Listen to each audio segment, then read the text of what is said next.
You ready to do this, Stu? I am ready. Punch it away.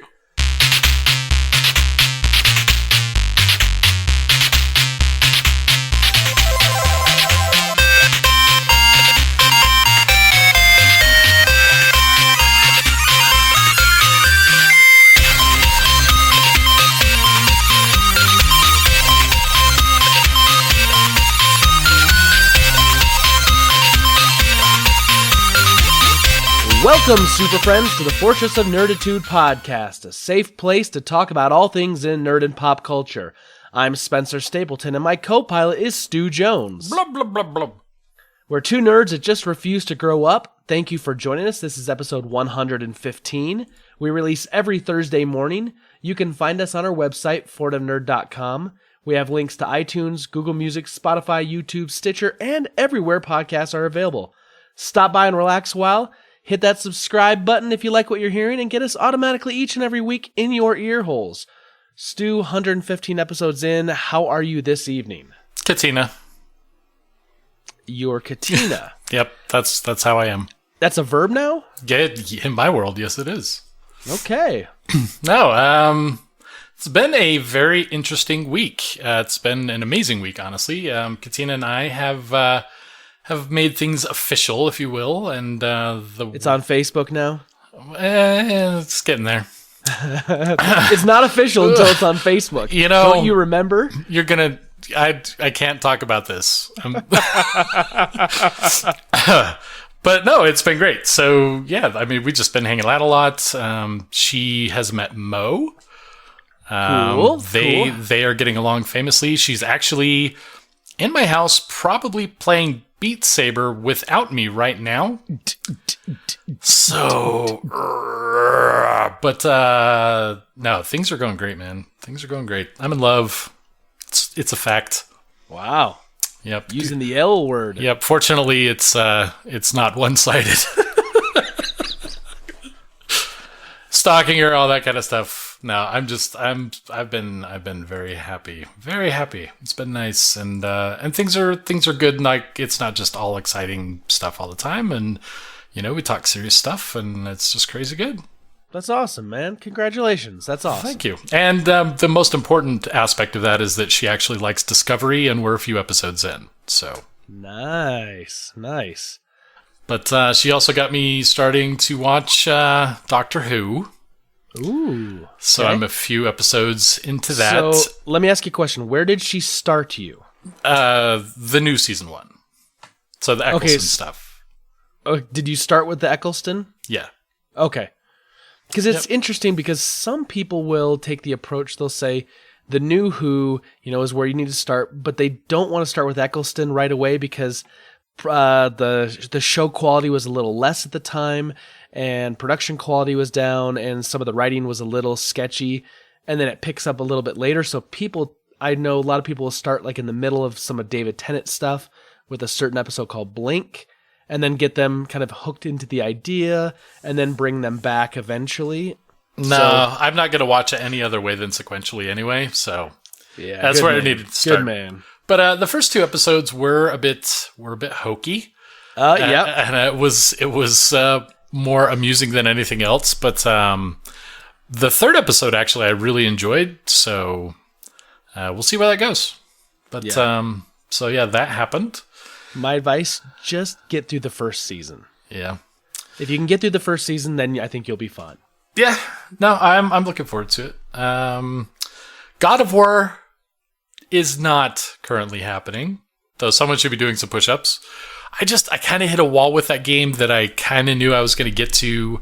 I've mentioned before, it's not really my kind of game, and it just kind of starts to get a bit samey after a bit, and every time I try to fire it up, I just kind of meh.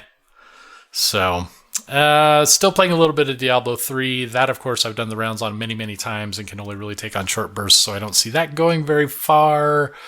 But Beat Saber's back in my life, especially after the whole back injury crap, and the fact that Katina loves it and Morgana loves it makes that an easy thing to get into. Spencer still hasn't seen it.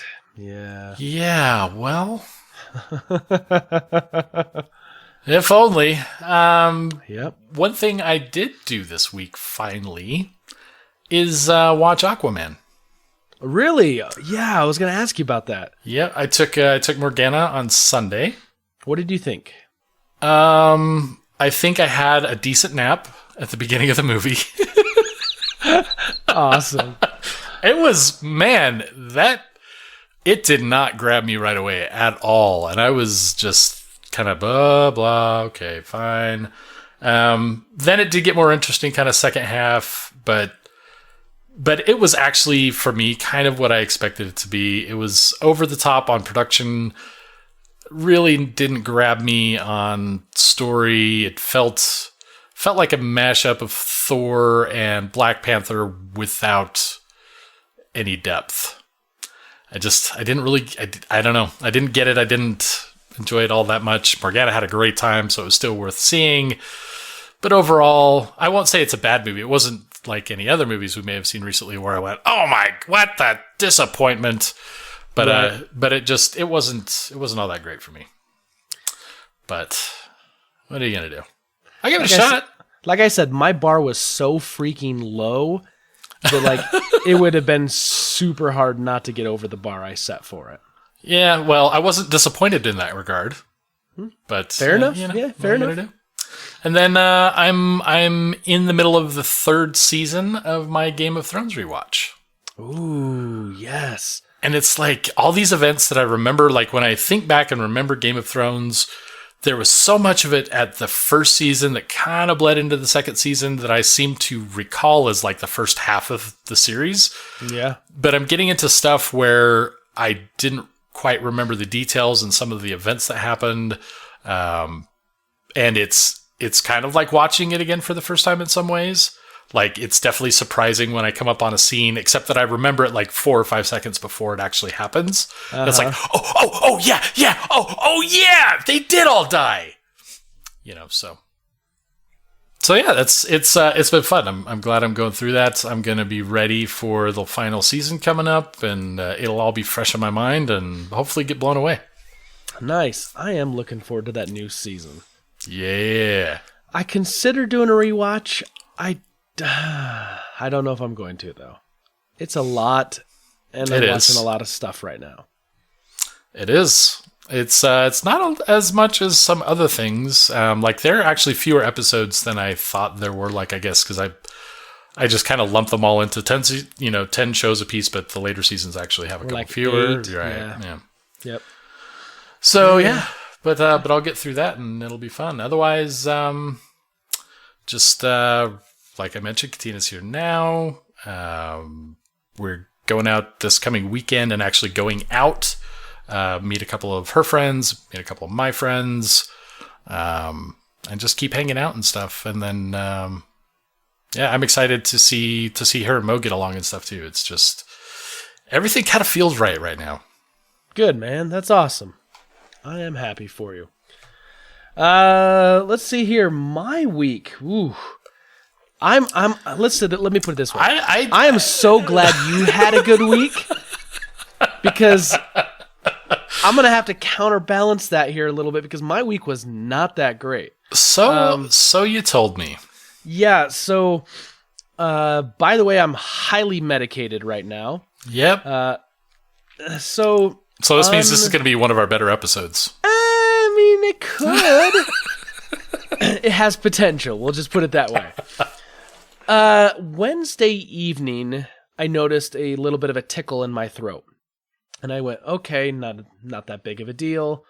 Went to bed. Woke up Thursday morning, and it was irritating me a little bit. And I was like, oh, okay, let's just kind of ride this out a little bit. Now, Brita had just been diagnosed with strep throat like 4 days earlier, and she was on antibiotics. And I was like, let's see. And I noticed that like it was just one side of my throat, not my entire throat. By about the middle part of the day, I was having a hard time swallowing, and it was really starting to hurt. By about 2, 3 in the afternoon, now I'm having a hard time swallowing, and I'm getting a sharp stabbing pain in my ear. And I went, okay, this is the time when I say I'm tapping out. Let's go to the Instacare. Let's have this thing looked at. And I go down there and they swab me for strep and they say, nope, the strep test came back and said no. However, since you have been around someone that has strep, we want to start you on antibiotics anyway. It looks like it could be an ear infection. We can definitely tell that the back of your throat looks really, really agitated. Something's going on back there. I was like, all right, fine. So I do that. I come home and like the next day, like it had gotten worse and my throat was starting to like swell like more shut. I was having a hard time breathing and the pain wasn't really going away. And the antibiotics, I don't know, have done much. And so then I went and talked to another doctor and he's like, yeah, it's tonsillitis. He's like, you've gotten a swollen, inflamed tonsil. I diagnosed that like 10 seconds into your story. Right. Well, at the time, like I wasn't putting it all together. I was like, yeah, she had strep, so let's go see. And so then like my voice disappeared for like 2 days. I was talking like this and it was really strange. Oh, it was just miserable. And so my voice is gone. I'm struggling. And as soon as the swelling started to come down, then I get hit with this massive, massive cold. So like I can swallow a little bit now, but now my nose is running and I'm congested and it's just miserable. So much that like I missed a day of work. I was it's been ugly, ugly, ugly. I have been laid up and horrible. And I'm trying to not be sick before I take this vacation. Like I want that to be gone by the time I hit vacation. You know what the most interesting part of that tale was? The whole being sore on one side of your throat. Yeah. I don't know that I've ever felt that. That would be extremely strange. It's so I can still feel it. Like the swelling's come way down on that one side, but it feels like I have some sort of food bit lodged in there. Wow. And what really worries me is because years ago, when I was like about 18 years old, I was eating, doing some stuff, and I started coughing on some food a little bit weird, and eventually got it down.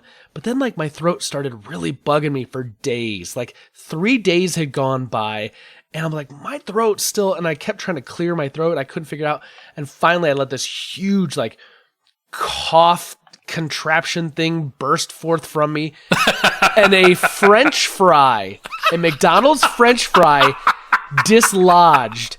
I had not had French fries in 3 days. Like Jonah in the body of the whale, that fry came out.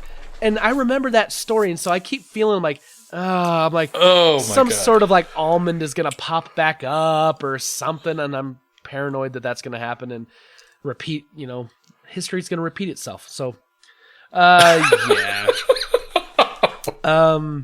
Oh boy. It's been a bit of a weekend for me. Now, the flip side of that is because I've been laid up and I haven't done much and I haven't gone anywhere and I've just been miserable. Breed and I have watched a lot of TV and movies. So we finished the first season of Star Trek Discovery together. Nice. She loved it. And I told her, I said, expect that the first little part of the season's going to take a little bit. It's going to build. You're going to get introduced to characters. And there's going to be some growth and development. And then something's going to happen and it's going to go off the chain. And it's going to take a hard left. And it's not going to be the show you thought it was. Yeah, we're not there yet. We're getting there. And when that happened, Breed's like, what? Oh, what? No! And then after that, she's like, this is amazing. She's like, Mom, she calls her mom, you got to watch this show. This is so good. I'm like, yeah. Yep. So I asked her, I said, Brita, do you want to start season 2 now? And she said, well, is it all available? Can we binge it like we just did this? And she's like, and I told her no. And she's like, well, maybe we let a few build up and then we'll watch those. And then she's like, because she doesn't really want to do the week, wait a week type of deal. And I get that. I mean, if you just binge the first season, then to go to the week, yeah, it may not be what you're looking for. So we did that. I started Star Trek Voyager because I was kind of looking for something, and I was like, I did say that I'd kind of give this a try. I'm about halfway through the first season of Voyager right now. And that's different because Discovery, it's like, 13 episodes. Right. And like, this is back in the 777 days. And so it's like, oh, this is going to be like 24 episodes. Right. So I'm like halfway through the first season of Voyager. That's a lot of Voyager. Yes, I've been watching quite a bit of Voyager. Doing that, and then we also went back, and for some reason we were just kind of on a movie kick this weekend. And so I did something I've been waiting years to do, Stu. Uh-oh. I sat down with my boys and watched the 1977 Rankin and Bass The Hobbit animated cartoon with them for the first time. And they loved it. Just loved it. I'm sorry, they're how old now? Charlie's 6, Jackson's 4. He'll be 5 in April. Yeah. I'm going to have to ask you for your nerd card.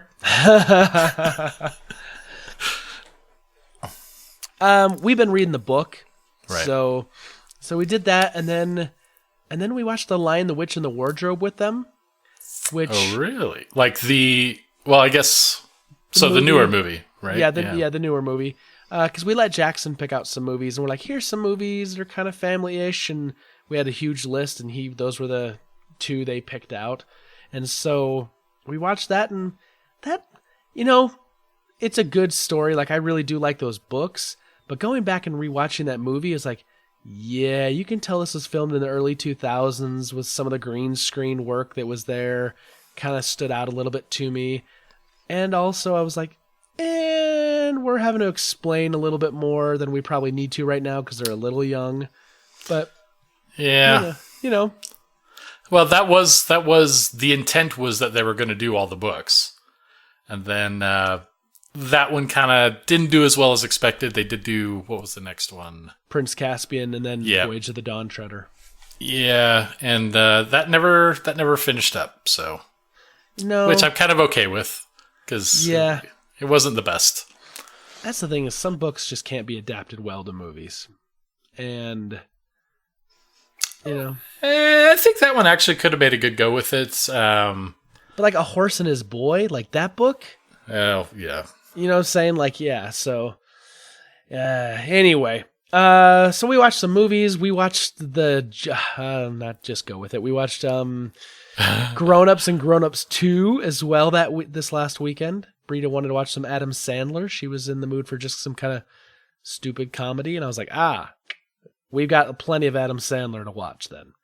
So we did some of that. Other than that, man, back to work.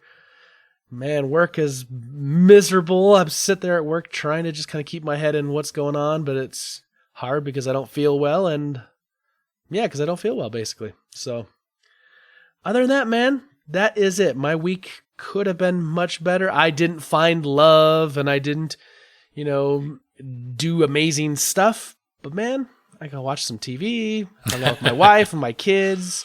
And my kids were so good. Like, they just would leave me alone because they knew if I was sick, they didn't want to be kind of real close. But they'd come at the end of the night and be like, Daddy, we love you, and come give me a little hug real quick before they go off to bed. So it was good, man. It was a good week overall, minus the, debilitating, horrible illness. You've got a French fry. Yeah, I'm sure I do. Like Jonah in the belly of the whale. Yeah, anyway, so that was my week. So, alrighty. Let's murder stuff. I think in honor of Aquaman, I want to drown them all. You want to drown the Bothans this week? I do. Actually, what I want to do is I want to lay them on the bottom of the ocean floor and then have Atlantis sink back into the ocean onto them. So we're going to drown them. Then we're going to crush them under a city. Yeah, okay, sure, why not? Sounds legit. I always have to let you know, many Bothans died to bring us this information. Rest in peace, you Bothans.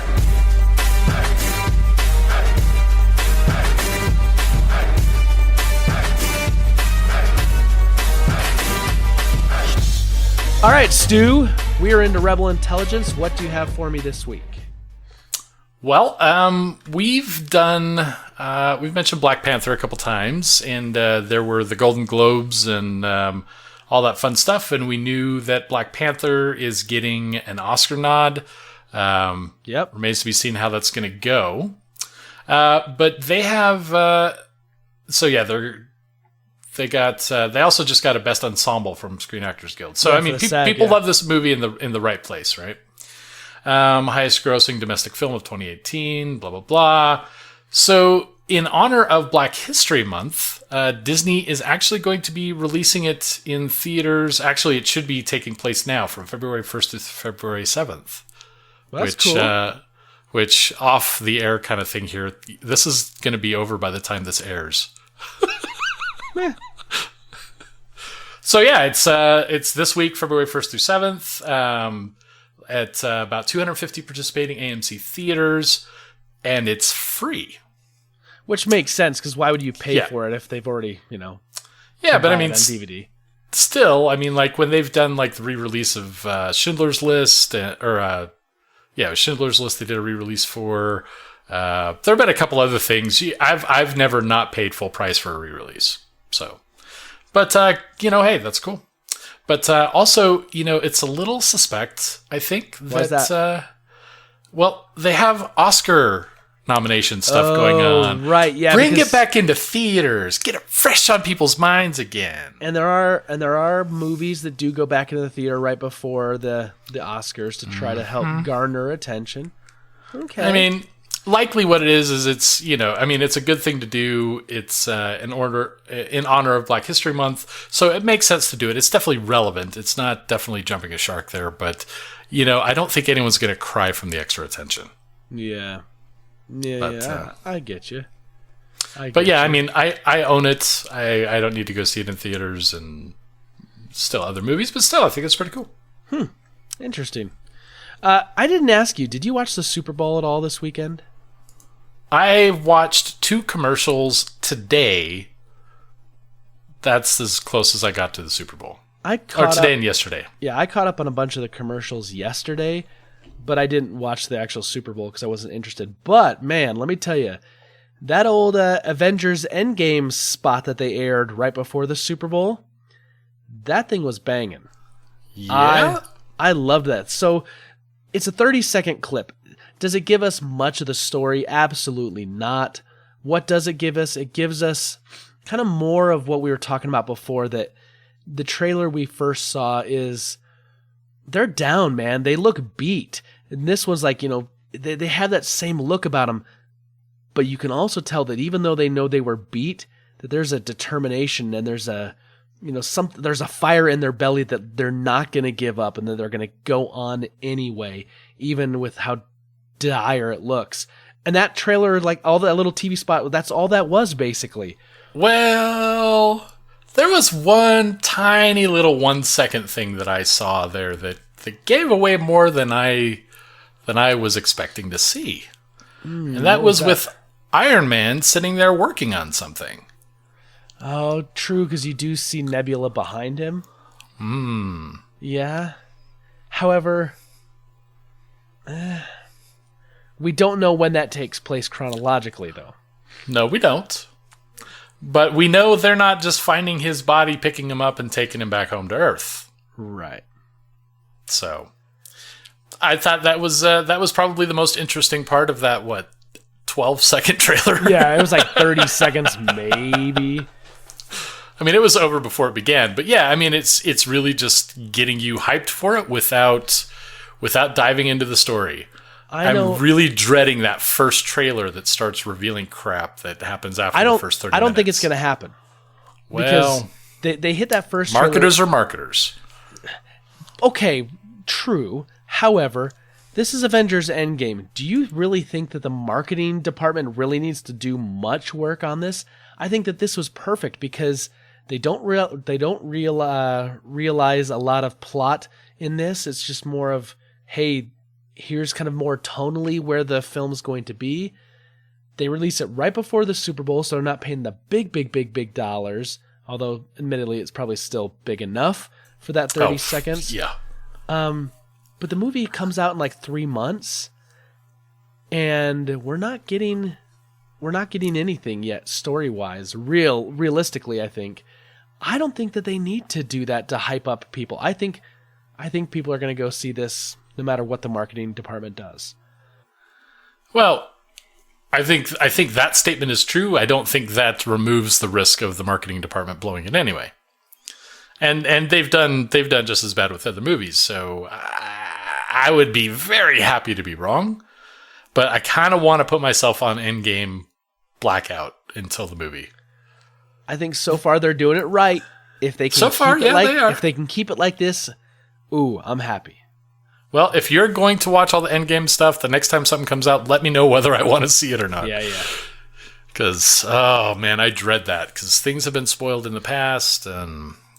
But, other secrets have been kept. Looking at you, Star Trek Into Darkness. Well done, Internet, on keeping that a secret from me for so long. Right. But, I really hope they don't. I really hope that they do keep their heads where they need to be with that and not do it. And I would fully expect, if somehow they maintain the secrecy, whatever, that within after the first week it's been out in theaters, you're going to see a whole new trailer with all the things. Yeah. Yep. Yeah, I can see that too. Yeah, but no, I enjoyed that. That was good.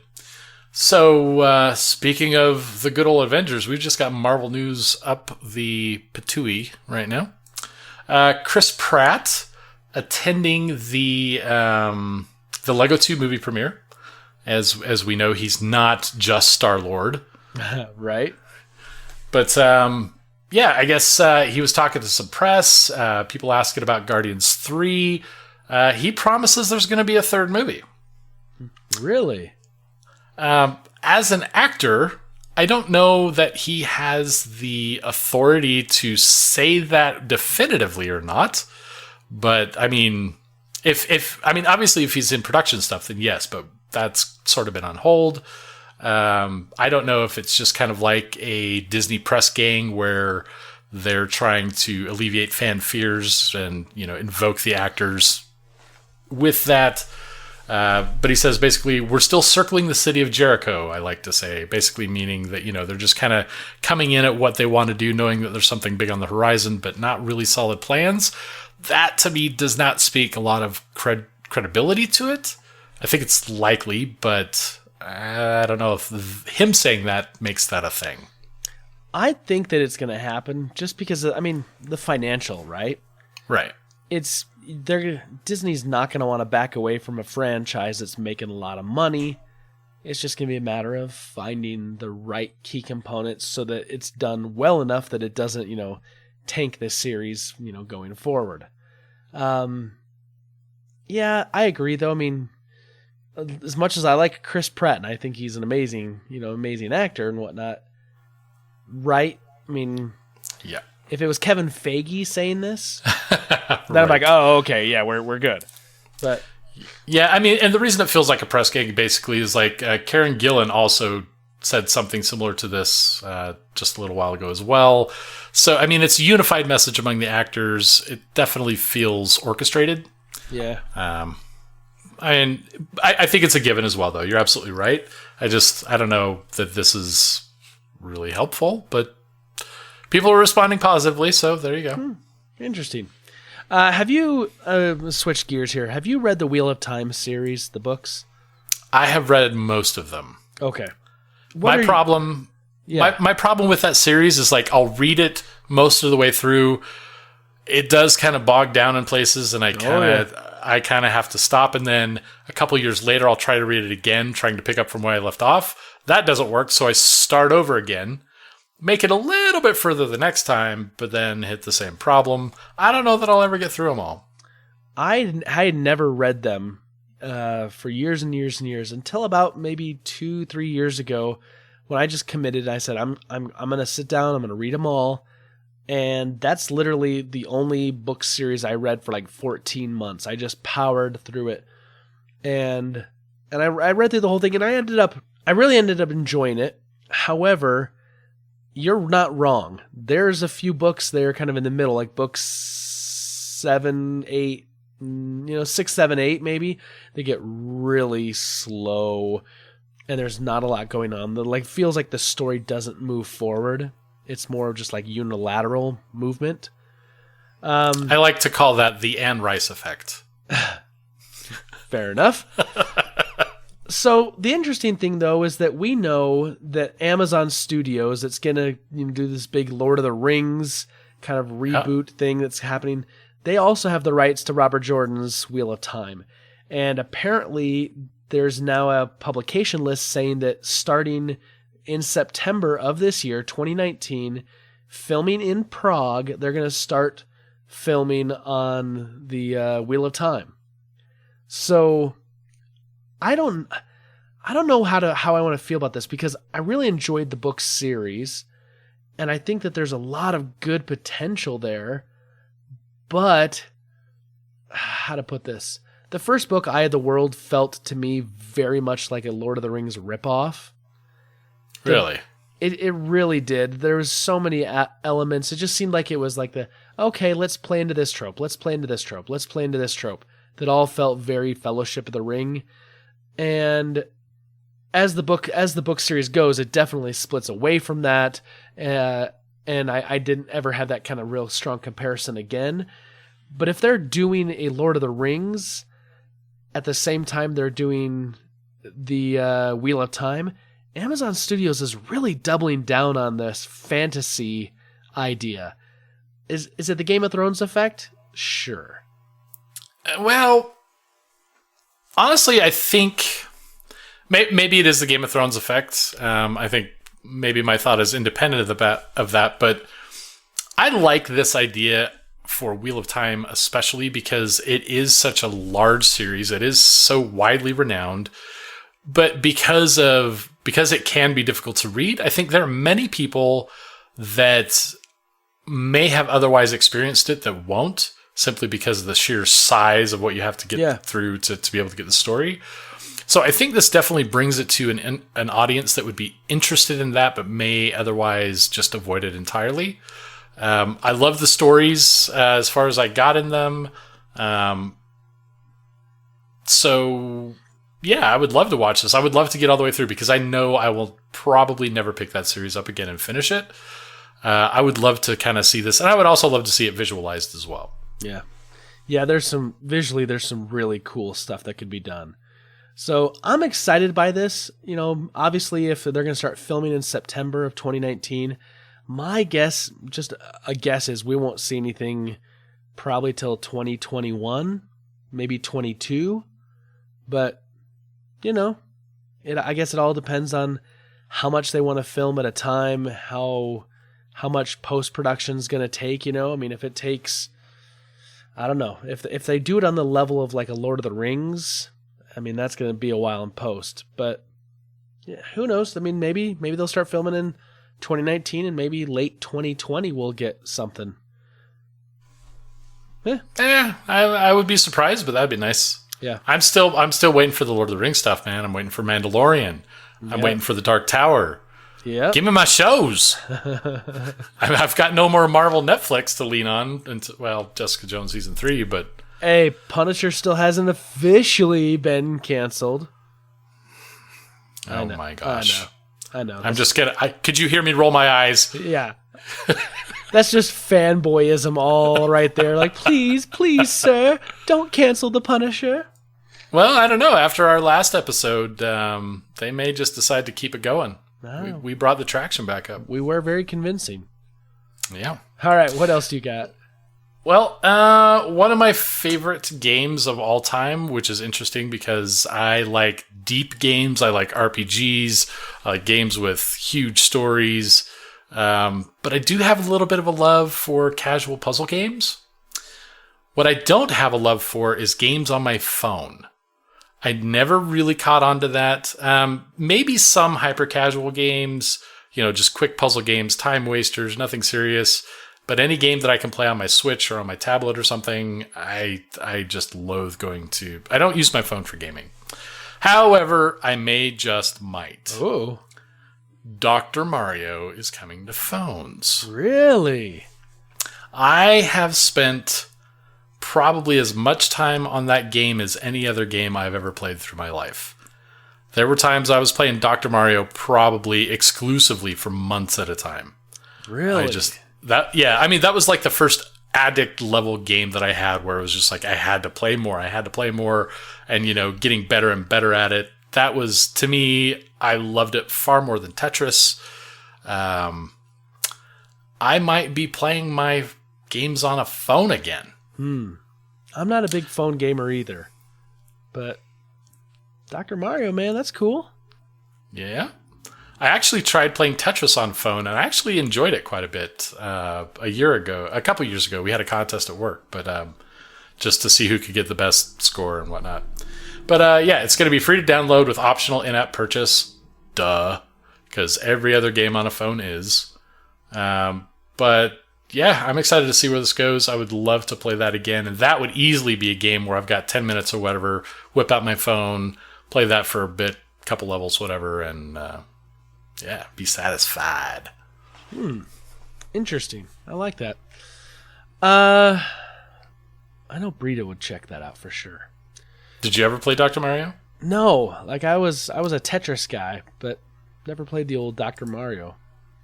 Well, you'll have to give it a try. Yeah. Hopefully it's close to the original format. I know that mobile adaptations, new adaptations, are not always in line with our expectations, but if it plays anywhat like the old one did, I'll be happy. Okay. Well, I'll definitely take a look. And that's coming, later this year, this summer? Early summer 2019. It's called Dr. Mario World. Okay. In the classic Mario naming convention system, I guess. Yeah. Dr. Mario World Galaxy. XD. Oh, boy. Something. Right. Okay, so this is the last thing I had. I don't know about you, but a number of years ago when the first Mission Impossible movie came out, I remember going and seeing it in the theater. I enjoyed it. And then I was excited for the second movie. The second movie came out, and I was extremely let down. Didn't care for it. Then the third movie came out, and I went, okay, it's better than the second. But, okay, whatever. And then from the time, the fourth movie, now I think we're up to, Mission Impossible 6. 4, 5, and 6 seem to, really ramp up, and I've really enjoyed all of those. And apparently, the Mission Impossible franchise, the big, let's be honest, they're big action, popcorn selling type of movies. Sure. But apparently they're now, Christopher McQuarrie signed on to do not one, but 2 movies. And they're going to come out back to back in 2021 and 2022.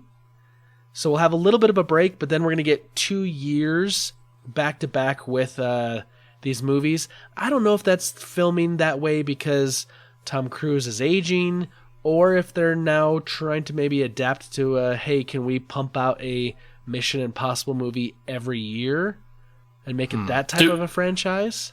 Do we know that it's going to be Tom Cruise? Yes. Okay. Yep. So we know those 2 will be Tom Cruise. I have not seen Fallout, which is really just an omission on my part. Yeah. Not for lack of wanting to see it. It's not like something I've been avoiding like Aquaman. Right.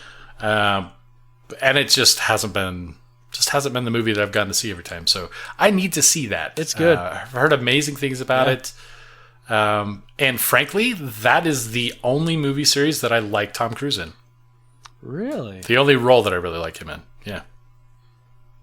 I think because it's the mindless popcorn selling action stuff. And he does have that little bit of campy humor through it, and that he delivers with the smile kind of deal, and it just really works in that formula. So yeah, that's the movie I would definitely want to see him continue in the series for. So interesting. I could do with a once a year Mission Impossible type of movie. Sure. Yeah. We'll see what happens. But anyway, 2 new movies coming up, 2021 and 2022. I wish I could think of that still being so far in the future. Right? It sounds like it's man, 2022. Whoo, and it's oh, that's 3 years from now. That's not that big of a deal. 2 years from now.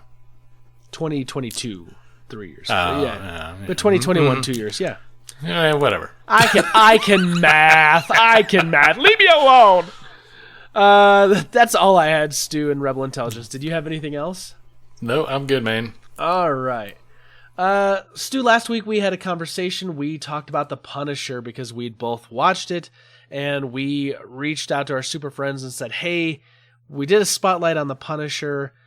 We want to do some more spotlights on other characters. We want to hear from you guys. What do you want to hear? And we got some answers. So let's roll on over to the old answer bucket, and let's pull a couple out of here, and let's see. Starting over at the email, which is fortofnerd@gmail.com, we have Peter Christensen. He says, Dear Nerds, I saw Bohemian Rhapsody re-released to theaters for Oscar season, and hoo boy, I had high expectations for the music, and the movie exceeded them, and I got to know a band I really didn't know anything about. I wasn't prepared for how sad and lonely the middle third of the movie was. The way Freddie and Mary Austin loved each other in their own way, which was not what the other person needed, broke my heart. But wow, that music. I really like that. I thought that was it's true. It's true. It's like a very sad love story there, right? And it's even worse thinking about the reality of it was even deeper. Yeah. He says, I'm halfway through season 2 of The Punisher. No spoilers, except I'm a little tired of the trope of self-torturing religious assassin. I'm not worried because Marvel Netflix is at the top of the game of introducing a minor character and slow building them to be complex and important. Also, Turk always puts a smile on my face. He says, I knew the Punisher from the comics in the 90s, and I always thought that it was kind of stupid that his superpower was guns. The TV show does a good job making his superpower of a violence realistic to someone. It says the U.S. military is huge, prestigious, historic, and well-funded. Just like sports programs comb through the youth of thousands of cities to find a handful of truly elite players and then invest in the training and competition to determine the best, the military does the same. Just like LeBron James would dominate any city's top YMCA player, it's easy to imagine the most elite warrior in the military cutting through gangs of local criminals like butter. Like butter. It didn't. Red sticky butter. It says, I love the media and law enforcement constantly call Frank Castle a psychopath, but the show portrays him as principled, loyal, gentle family man and a protector. He may be damaged, but he isn't crazy. He treats life like a war. He follows the rules of war, and he's uniquely equipped to fight that war. 10 years into the MCU, there are a few characters left to explore. No, Stanley, I'm not going to hold your beer. Iron Man and Doctor Strange were two underrated characters I knew from my comics era, and they're the biggest characters now. I guess I'd love to see more of my favorite secondary characters in the Marvel Netflix shows like Karen Page, Brent Mahoney, and my boy Turk. But I've also seen them in dozens of episodes, so I guess I'm just asking Disney, pretty please, to carry those shows over to their new service. Cheers, Peter Christensen. Not holding my breath. I hope they make it over there, Peter. I really do. Gosh. I just want that to happen with you, brother. I'm just going to put it that way. As simple and easy as possible. All right, let's go over to Facebook. We have Caleb Alvers. Caleb says, loved last week's episode, guys. Wasn't really expecting the Netflix origin of Punisher when you were explaining what you were doing. I thought you were going to get more into what his comic book origin was, which you did a little. You just focused on the Netflix a bit more. Anyway, I have an amazing character that would make for a great spotlight. And before you ask, no, my character is not Hulk. The character that I would love people to hear about is Moon Knight. I'm debating how into his past I want to get so as not to spoil it. But think Split meets Batman if he dressed in white. Moon Knight is a hero with multiple personality disorder, has been possessed by an ancient Egyptian god, and his multiple personalities each have different fighting styles that imitate various fighters from the Marvel Universe. Captain America, Spidey, Black Panther, Iron Fist, etc. And he has a crazy cool reason for wearing white instead of dark colors. I'll try not to spoil it on the show, but message me if you want to know why he wears white. Just know it's not because the moon is. He's an amazing and interesting hero with a super rich background that I personally feel would make for an excellent replacement for Punisher since that show came to a perfect end. I still want to see Punisher later on, but I don't see him being in any really big solo stories anymore. But Moon Knight has everything a good Netflix or Disney Plus show would need to keep audiences captivated. I'm down with that. I like Moon Knight. I mean, I'm not deep into comics and stuff, but there have been a couple things that I've seen. Also, maybe somewhat unrelated, the Moon Knight pinball game on Steam is pretty kick butt. But no, I like Moon Knight. I know nothing about Moon Knight. So, well, yeah, maybe this is our opportunity to learn as well as to provide information. How about that, right? I'm gonna make a mental note of that and do a little research. Alrighty. Going over to Twitter, we've got Delvin Cox at Delvin_Cox. He says, Miles Morales' Spider-Man because he's one of the few comic characters that took up another hero's mantle and it worked. I like that. Yeah, I'm trying to think of others, but yeah, all of them that I can think of didn't work. So yeah, it's very true. Robin. Yeah. The _lazy_stoner at the _lazy_stoner says, I'll second Miles Morales just because I don't know much about him or his origin or any of his big storylines. So I kind of love that Spider-Verse was really, I mean, give and take with Peter Parker, but I mean, it was really his story, right? It revolves around his life through that. So yeah, yeah, I think Miles Morales' Spider-Man probably just got introduced to a lot of people.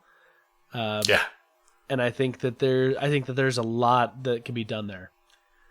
Burn at Dante's _Belmont says, my favorite, the Joker. So some do it for the fame, some do it for the money, some seek revenge. He does it for the lulls. Nice. I think the Joker could be interesting. I mean, depending on which version of the Joker, right? Because that's my hesitation right there. Is that there's not, and maybe it is somewhere, but it doesn't seem to me to be one coherent, like there's different faces of that character depending on who's writing him and which universe he's in. But I mean, I love the Joker.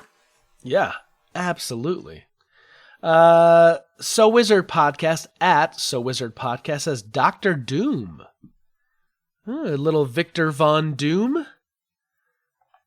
That'd be interesting. Okay. That could be very interesting. I know his background is interesting because we know it starts with Fantastic Four, but in the comics it's spread a lot of other places, and that could be a very interesting idea. Something I'd consider. That's all we got over on Twitter, but we do have a voicemail we can go listen, and it's Aquaman, isn't it?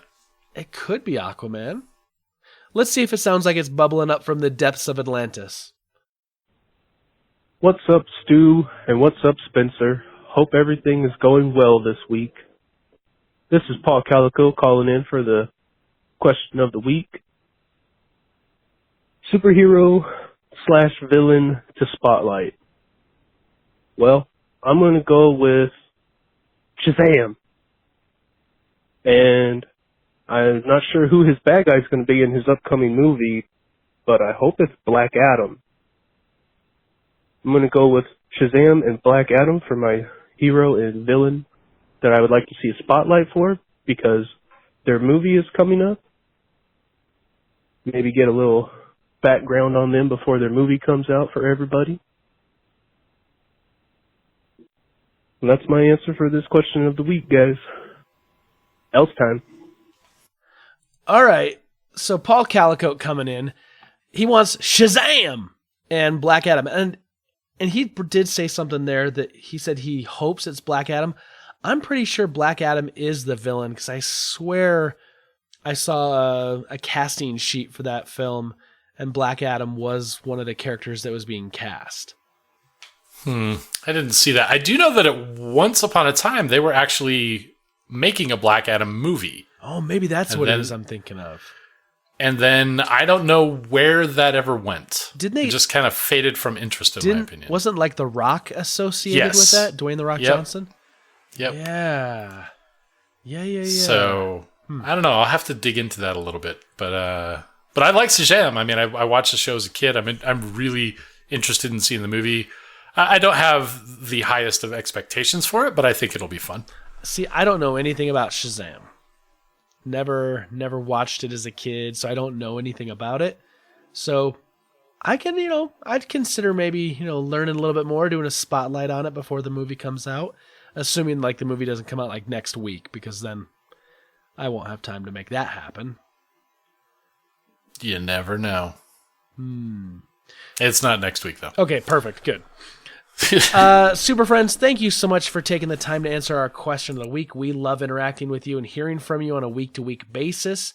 Continue to send in those answers, and we'll continue to read them. And then, like all these fine Super Friends that responded this week, you make it onto the show. We'll take your criticisms, your information, and we'll take a look at it. And you never know, you may just impact the show in a meaningful way, and we may pick your thing, and that may be a thing we do.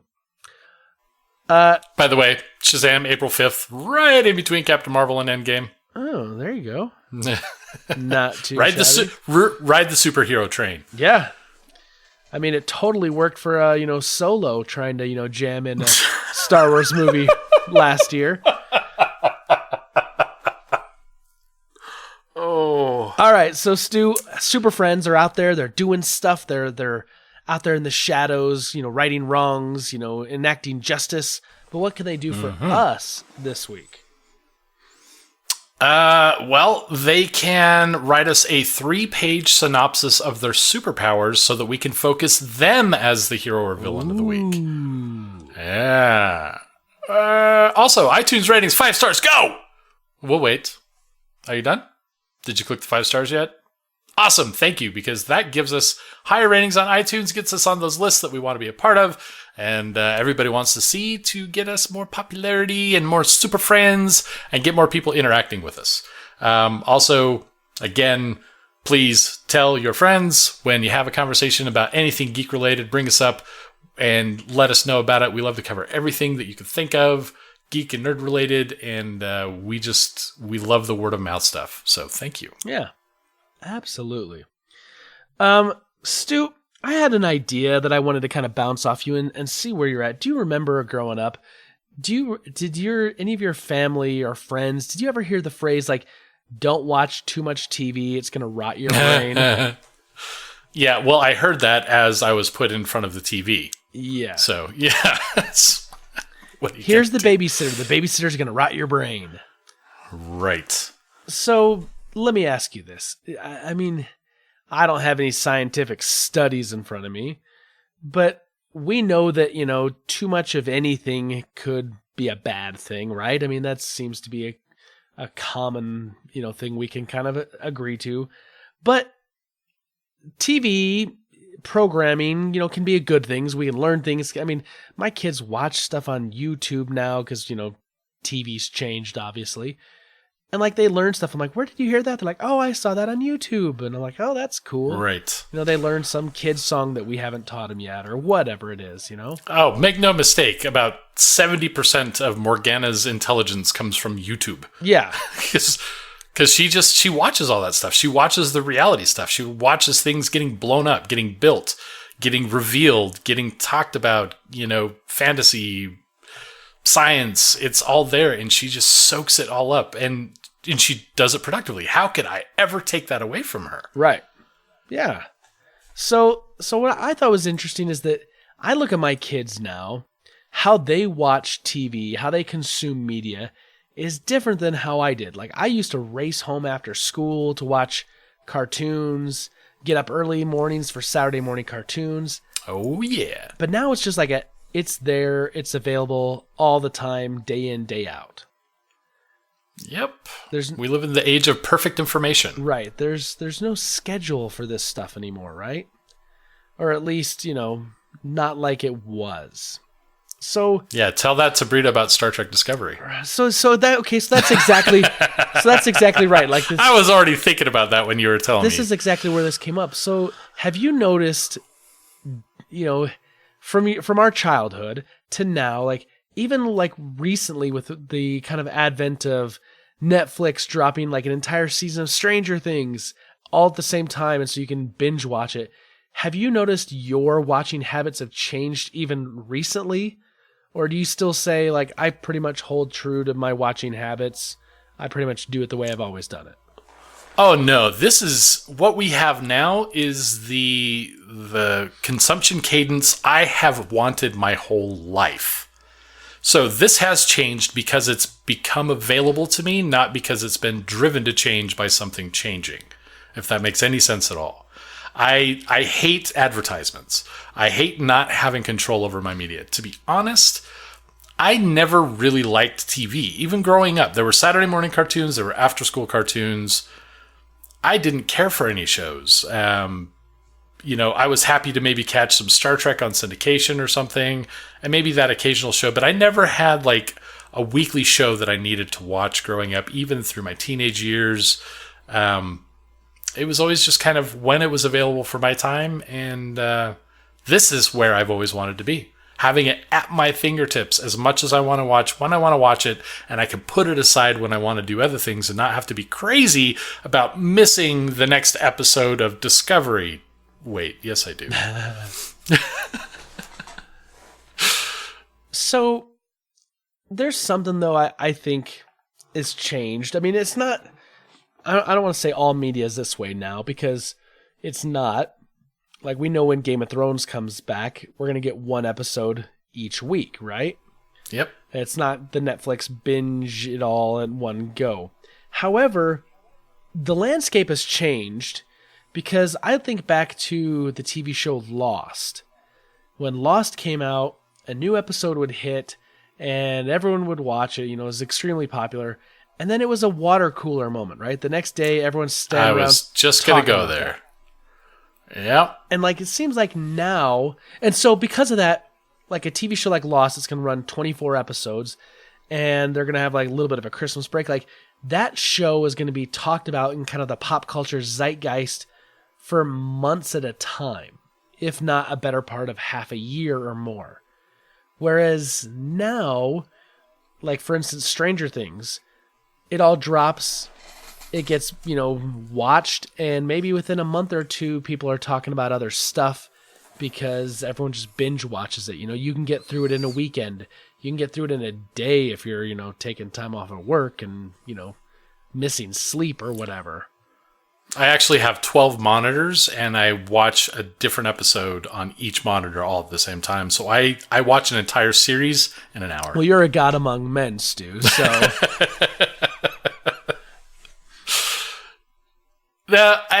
The water cooler thing I was really just going to bring up, because that's really kind of what everyone's watching at once is what everyone talks about. Walking Dead was the biggest thing at my office. People would talk about that every week, and it drove me nuts because I didn't really care for the show much. But that was the phenomenon, right? It was the episode. You're talking about the episode, the thing that happened in the episode. This is what happened this week. With a binge show, we think about it in the context of an entire season instead of an episode. Man, did you catch the second season of Iron Fist? It was so much better than the first. There's no episodic. We don't talk about episodes anymore. We talk about it as a whole scale unit.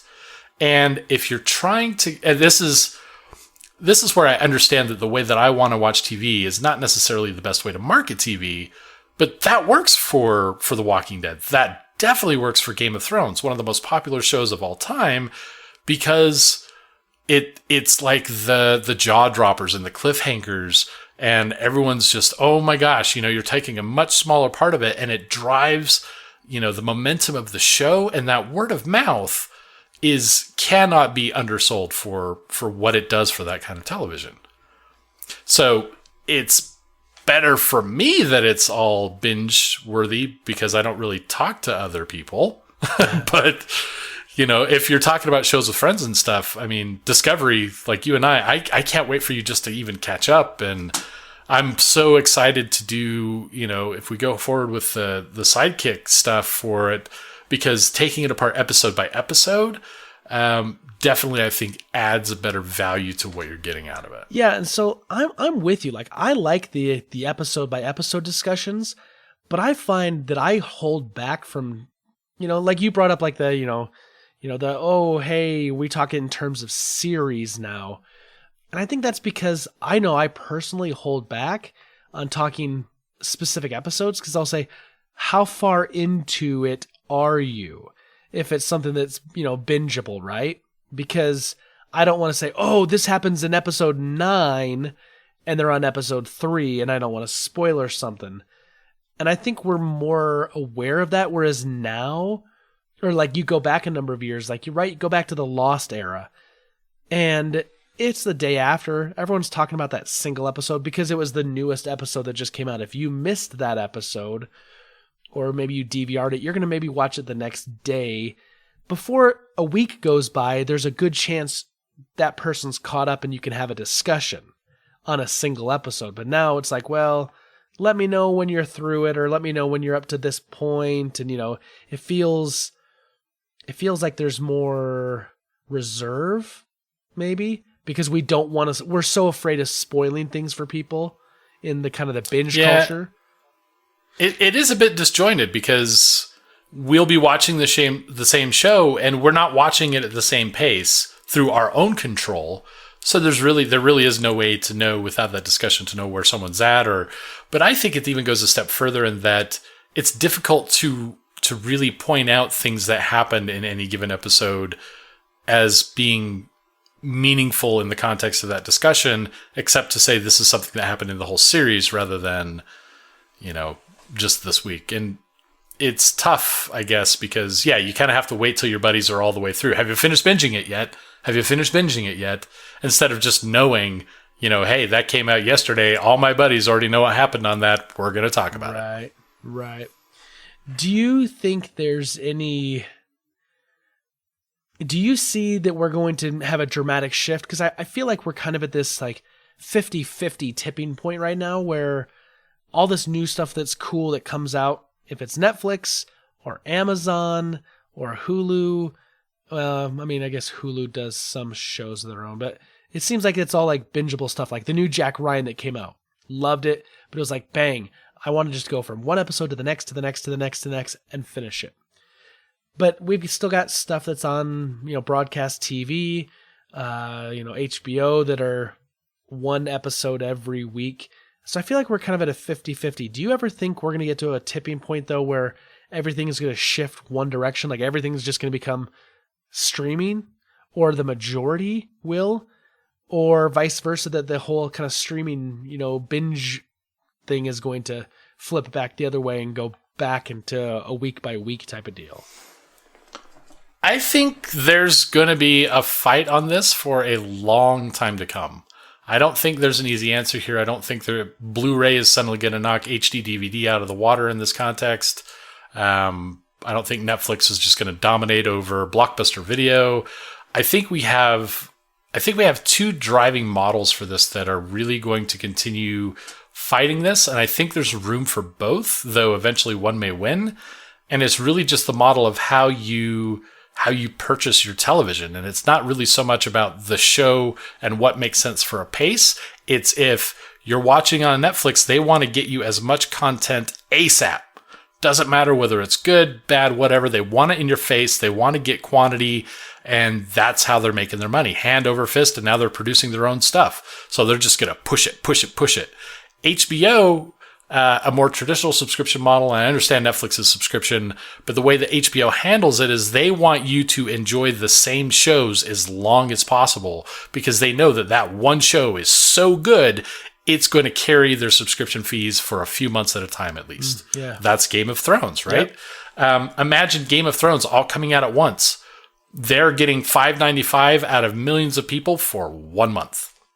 Instead, they get it 2 or 3, depending on how it overlaps. And then they also have some really good, I'll call them second tier shows that still, they plant in front of or behind Game of Thrones to continue that model, highlight them while you're watching Game of Thrones. You bring up the panel, whatever. It's got all these other shows that they like.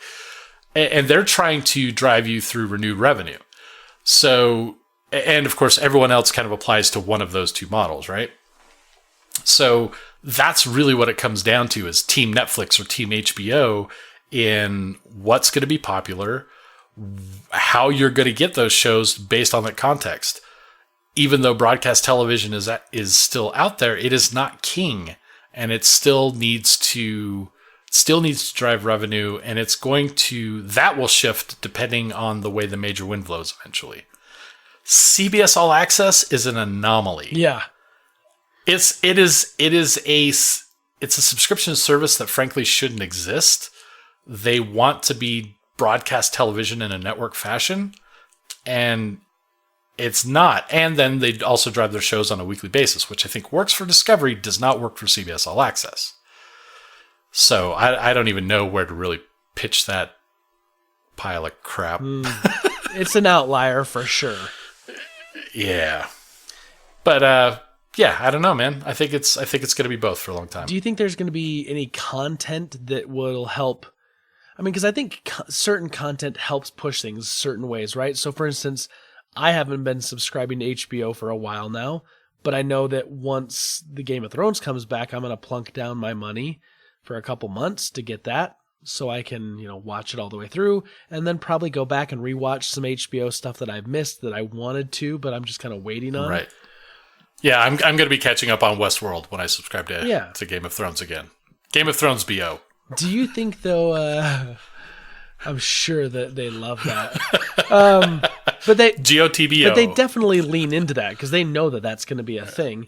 Oh, yeah. But do you think there's going to be some content, do you think it's just going to be content that's going to push this potentially shift in balance? Or do you think it's going to be more of the continued content being pushed? Like if Netflix continues to lean hard and bring in like new stuff, like if they were to, swipe other things away, or the new Disney Plus streaming, if they release The Mandalorian and it's all, bingeable, do you think it's just going to be a matter of like, hey, so many, eventually it builds up and has this kind of like wave cresting effect? Or do you think it's going to be like one big thing that's going to hit that everyone's going to want to see that'll just kind of tip it? It's going to have to be a strong push in one direction or another when it eventually comes. But to be frank, I think the one other thing to consider here is that people, for whatever reason, not for whatever reason, we have been conditioned to accept, we're starting to think in more parallel terms over what we get rather than just, I'm either Sega or Nintendo. It's, me personally, I have Switch, I have Xbox, I have PlayStation 4. There's room for those things in my life. And the people that were kids way back when that have some form of disposable income these days, I've also got Netflix, I've got Amazon Prime, I'm going to have Disney Plus, I'm going to have HBO when it's applicable. I think it's necessary to keep the competition up, to keep the numbers up, because people could easily drop a service and not really miss it if it sucked. But I think right now the competition is so good that both of those things can survive with longevity. So I can't answer that question. I don't see a trend there, and it's something that I think about from time to time. I think, honestly, maybe it never dies. Maybe there isn't anything that pushes all that way. And you may not be wrong there either. I mean, I don't think it would be a show. I will say I don't think it'll be a show that does it. I think it'll be Netflix or HBO or whichever major player from whatever team at the time, for whatever reason, makes a revenue adjustment based on how they want to trend better. And I think once that happens, then dominoes will start to fall. Netflix suddenly decides to start doing week-by-week episodic stuff. HBO starts releasing an entire series at once. That's the kind of event that would have to happen. Yeah, I see what you're saying. Kind of coming back to the idea of, we're watching things differently now. We maybe don't have as many water cooler type of moments because, now it's like, hey, did you watch the latest series of Stranger Things? Okay, let's talk about this. And then, we're kind of done. Do you think though that this, I feel this because I see this in my life. Do you think that there's this kind of TV ADD now that we have where it's, like yes. I can get involved in like 18 different series all at the same time. Yes, absolutely. Yes. I am a subscriber to that magazine. Do you think that's a problem? Yes. And I think the But I think the problem is really a societal impact problem. I mean, it's really a two-way thing, right? People talking about a water cooler show have word of mouth, and that brings more attention to that show. But I think it goes in the other direction as well. I think water cooler conversations also helped to shape how we had, societal networking events. Now we have less of a reason to go to the water cooler. Now we approach the discussions about seasons of shows, like you mentioned, differently, and we're waiting to have those conversations, but we're having them with different people that maybe we wouldn't have otherwise, just because simply they did watch the show. You did finish all of, Stranger Things. I've barely talked to you, Mr. IT guy. Suddenly you're my new best friend. Suddenly I'm not having water cooler conversations with Carlos because he's not watching the same shows that I am. I think that's a real and true thing. We've seen societal models for communication affected by media in different ways, and it kind of evolves. It's survival of the fittest. People that aren't talking about this thing aren't having those conversations with other people who are. And so that kind of bleeds out. It's kind of like when the whole Bandersnatch thing came around. Everyone's talking Bandersnatch, and I'm like, Bander who? What? Right. Yeah. Which, don't ask, because I still, But. It's no longer relevant. Well, right? And there is that too. Like, this is where I feel like the ADD kind of part of this is that some show will hit and it'll be big, and then everyone's like, you got to see this. This is the hot thing. This is the new thing. But if I'm still trying to finish other series, I don't want to abandon what I'm watching to then jump over to go start this thing just because everyone's talking about it. I want to finish something I'm enjoying first. But you just defined how I play video games. Right. But sometimes that does mean, though, that you get left behind, and when you're ready to talk about the cool thing, like, man, I do this all the time with books. I'm like, oh, I just read this amazing book. Have you read XYZ? And they're like, yeah, like 10 years ago when it came out. It's like, yeah, but I was doing other stuff at that time. And, do you want to talk about it now? And they're like, nah, no. Yeah, I mean, there is a drive for certain types of personalities to remain relevant. And TV is definitely a major media discussion point. That will change their viewing habits. That will change their discussion habits. Facebook is already media for ADD. Oh, yeah. You talk to who you want, when you want, about what you want, and you don't have to have coherency, or you don't have to, go over to your buddy's house for a couple hours to do it. And so all this media is blasting everywhere, which TV is definitely a major part of. And I think there's this kind of circular spiral that's really reshaping and reshaping and reshaping how we deal with each other, with TV as one of those, cornerstones. Yeah. It's just interesting to me because I feel like in my lifetime I've seen this kind of whole, how we watch TV, how we consume media change a few times, and each time seems like it's been for the better. And while I'm not going to say that, this whole like kind of now the shift towards like, here's all the content at once, go ahead and binge it, is a bad thing, because I don't think it is. I definitely see that it does change the landscape some on how we interact with one another and how we talk, and how we can form these little I don't want to say friendships, but like little like spheres of like interest, right? People, like you said in your example, like, Carlos isn't watching this, so we're not talking to him because he's not into Game of Thrones or he's not into The Walking Dead. But, this guy over here, the IT guy, is totally watching it. So now I'll go talk to him, and I maybe never had a conversation with him before. Well, think of it this way. There's really been what I see as four major events with television. First, the introduction of television into the home, then home media. We get VCRs, then we get, Laserdiscs, then we get, DVDs and so forth. We have home media. That really did change a lot because you were going to the video store. You were sharing movies with your friends. You were, not rewinding it and getting in a little discussion with the Blockbuster dude. You really, that was a connecting point for people.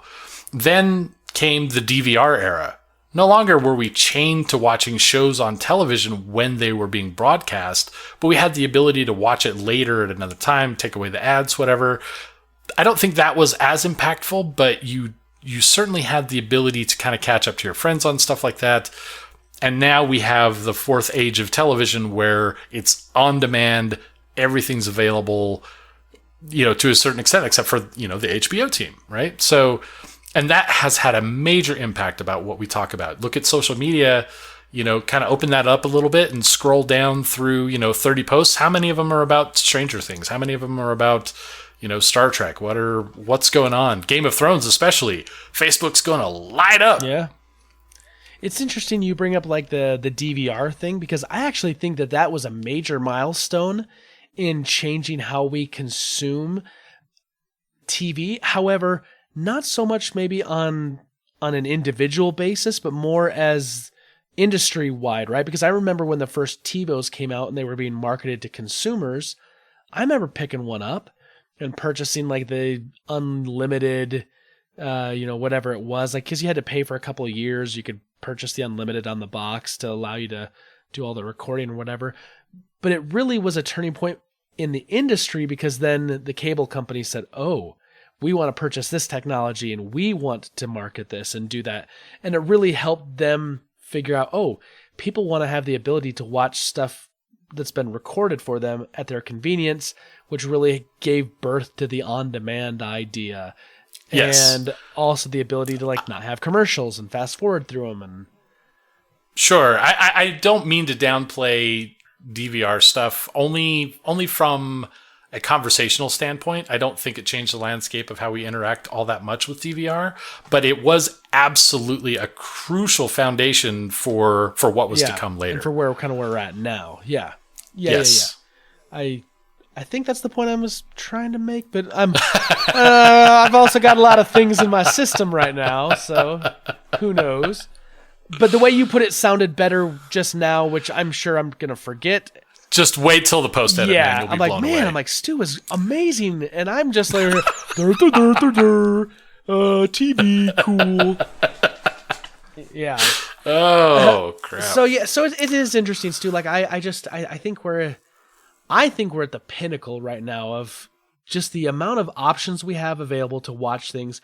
But it does have that kind of that ADD effect. I'm going to say a little while ago, I was jonesing for some Battlestar Galactica, and I watched the entire first season of that, and I started into the second season, and I don't remember what distracted me, but I didn't finish. I was watching Community, and I got through like the third season, and then I didn't finish.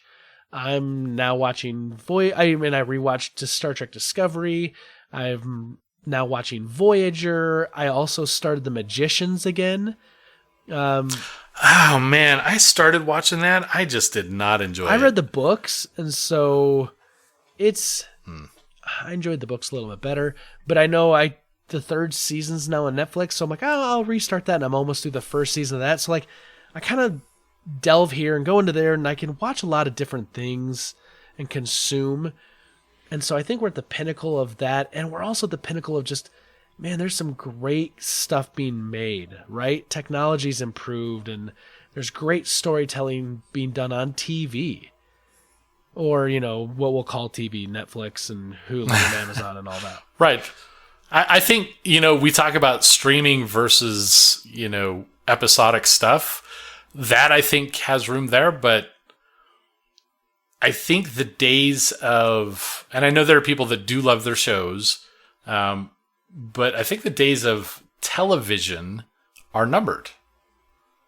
I mean, we have news still brings it. I know people, which is strange when I find out they actually watch the news on TV. Right.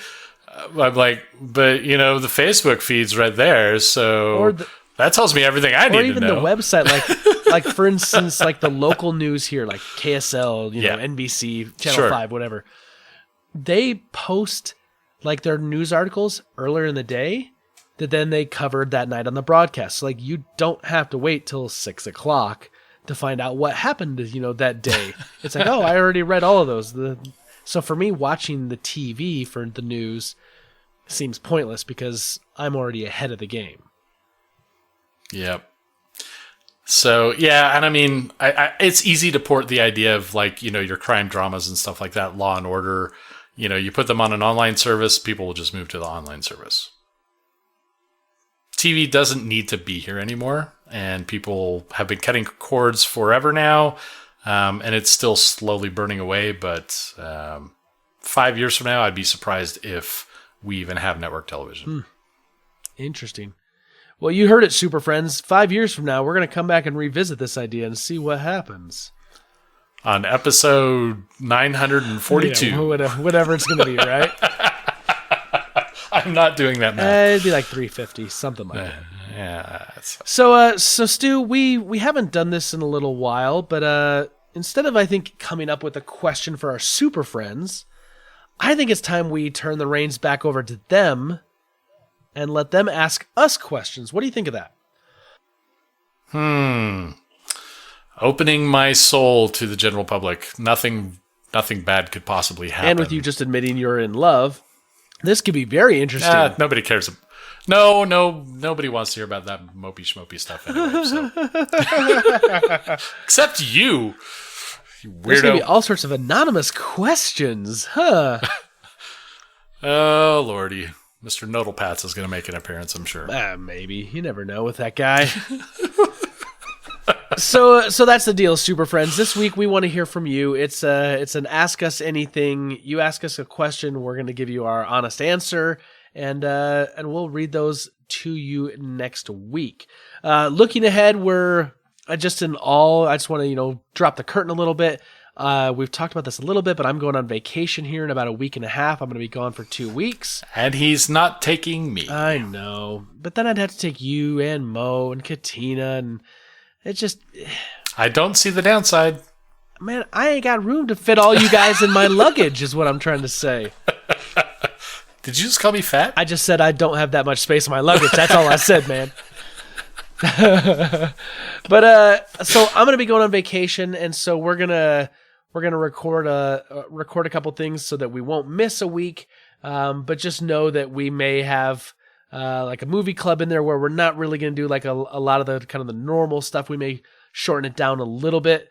But I want to make sure that we're doing the thing and doing the due diligence and making sure that I's are dotted and T's are crossed and whatever else those sayings that I never paid attention to in English happen. So, look forward to that. It'll be fun. It'll be good times. Stu, it's been a wonderful, once again, time with you here in the Fortress of Nerditude. And man, we got to end this here soon because I'm really feeling the effects kicking in. And I feel like I'm rambling, and I'm going to hear it when I edit. So, man, it was good hanging out with you tonight. Once again, I'm happy that you have found happiness in your life, my friend. Thank you very much. So am I. Well, what do you say? From all of us here at the Fortress of Nerditude to all of you out there, wherever you may be, may the Force be with you. Always.